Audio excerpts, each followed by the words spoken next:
Hi Taurus, welcome po sa ating channel. Ito ay inyong monthly Gabay Tarot reading for December 1 to 15, 2024. This is for your first half of the month of December. Please be reminded kung naka-resonate kayo, comment down. Kung hindi kayo naka-resonate, ibigay niyo po sa iba kasi channel reading po ito.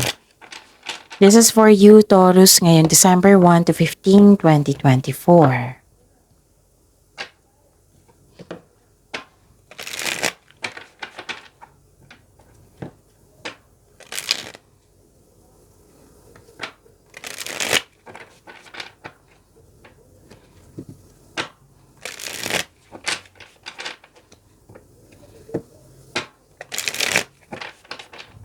Para po ito sa inyo Taurus ngayong December 1 to 15, 2024. Maraming salamat po sa inyong patuloy na suporta at maraming salamat din po sa mga hindi nag-skip ng ads. Gamitin ang reading na ito bilang gabay lamang sa mga hindi pa nag-subscribe. Subscribe na po kayo at click bell notification para malaman nyo na may bago tayong video. Para sa mga gustong magpa-reading po, may lumabas dyan sa screen nyo ngayon. Panoorin nyo po at sundin ang instruction. Calling the attention sa mga suki ko dito na Taurus. Open na po ang inyong monthly Gabay Tarot reading for December 2024. May 6 months from now reading tayo at love life reading po. So message me Taurus for schedule. Maraming salamat po. Spirits Guide, mga ganap po para kay Taurus. Ngayon December 1 to 15, 2024, I need 3 cards po.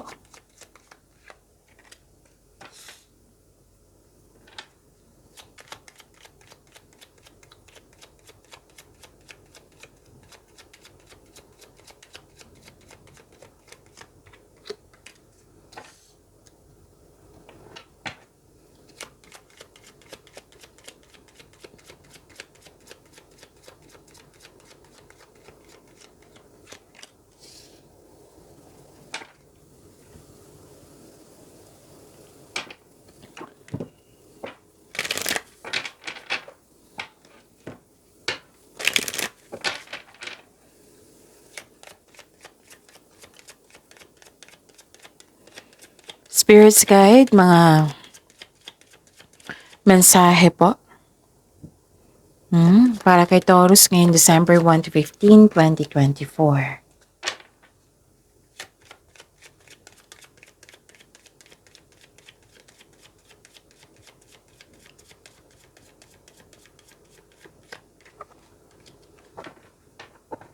Okay, Taurus. Ngayon December 1 to 15, 2024. Wow, prosperity. Nakita ko dito, prosperity, abundance, love is blooming, harvesting. Diba? Ang ganda. Some of you, nag-vacation, nag-staycation sa bahay. Pwedeng nagtatrabaho kayo ngayon. Oo, tapos iniisip mo, magbabakasyon talaga ako sa bahay. Kasi you felt security, you felt calm, relax at security pag nasa bahay kayo. Pwede than home base yung trabaho nyo. Taurus, nakikita ko rin dito na nag-uusap yung family regarding sa property. Pwedeng regarding din sa domestic matters. Okay, prosperity han dito. Nakikita ko dito and i-claim nyo yung prosperity. At nakikita ko rin dito na harvesting, pwedeng literal na harvest. Pwede din na yung sweldo, like for example, sweldo, ganon. Nagbigay ka ng effort, tapos binayaran kayo, ganon. Nagbigay ka ng serbisyo, binayaran kayo ngayon. Oo, so, ano to harvesting abundance. May naalala lang kayo na loss of connection sa isang tao. Nakita ko dito na may nagbigay ng tulong sa'yo, nagbigay ng tulong, nagbigay ng regalo sa iyo. Pwedeng awards, rewards, compliment, abundance, success na nakikita ko talaga dito.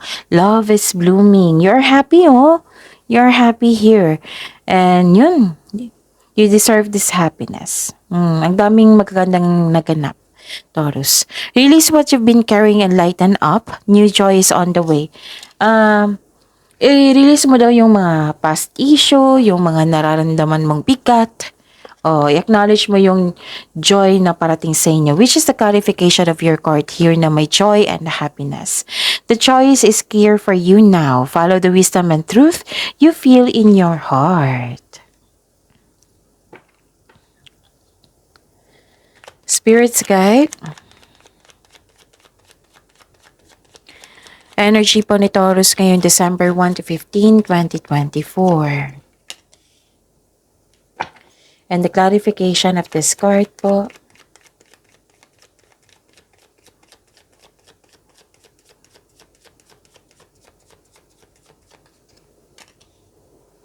Okay.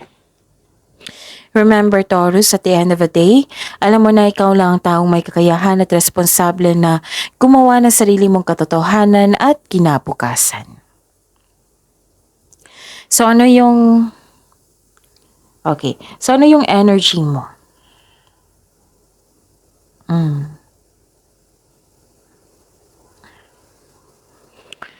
Focus on mind healing instead of suffering.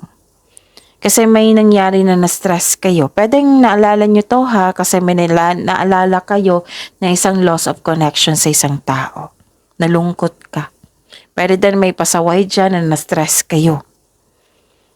Pwede din may nalampasan na opportunity na naalala nyo. Okay?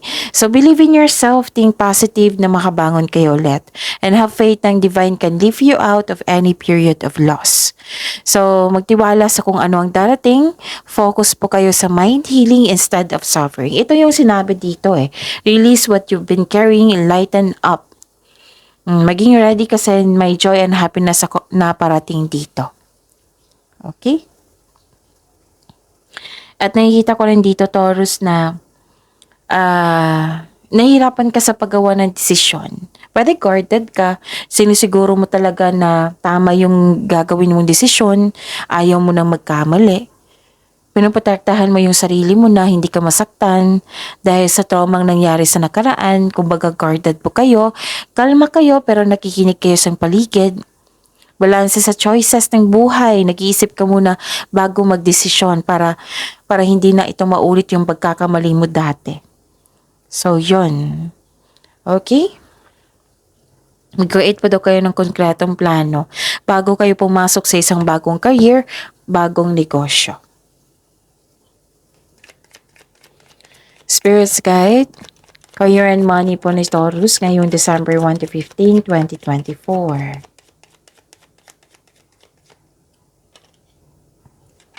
And a clarification of this card po. Okay, kunin ko to ha. Lakasan nyo po yung loob nyo para ma-overcome nyo yung mga obstacles. Okay? So, kailangan ang requirement dito is maging malakas. Be confident. Huwag kayong sumuko. Be confident. Huwag nyong hayaan na maging manaig yung weakness nyo. Kahit uncomfortable kayo sa sitwasyon nyo ngayon, laban pa rin po. Trust yourself also. So, ang advice ng card nyo po dito, the advice, have faith in the universe, face your fears with self-confidence and courage. Okay? At nakikita ko rin dito na nagkaroon ng expansion and growth. May magaganap na collaboration pwede din na-hired ka as dagdag empleyado kasi maraming gawain, maraming yung peak season eh. Pwede din negosyante kayo na nagdagdag empleyado kayo kasi hahabol kayo sa mga gawain kasi maraming demands. May ganap din na business travel. Spirits Guide, Love Life, Self-Love, Partnership, and Romance ni Taurus ngayong December 1 to 15, 2024.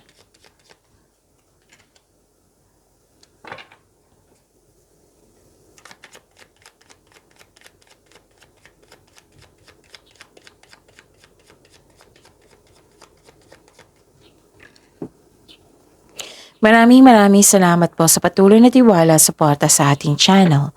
At maraming salamat din po sa mga hindi nag-skip ng ads. This is good kasi you're slowing down, you are exercising patience. Nagkaroon kasi ng delay tapos alam mo yung gagawin. So naghintay ka, nagbigay ka ng ng pasensya. Hinabaan mo pa yung pasensya nyo. Pwedeng delay sa travel kasi may travel ako nakikita dito. Pwedeng delay sa hinihintay mo. So, itong delay na ito, they are divinely timed to highlight an important realization, something you need to recognize bago ka magpatuloy sa iyong gawain. Okay? Wag lang kayong mainip. Wag kayong mainip. Make yourself busy para hindi kayo mainip. Okay? And nakita ko dito na overspending to sa trabaho eh. Nagkaroon ng sobrang focus sa wealth and possessions. Pwedeng naka-receive din kayo ng complaint na sobrang na kayo sa trabaho na wala ka ng panahon sa inyong sarili at sa kanila.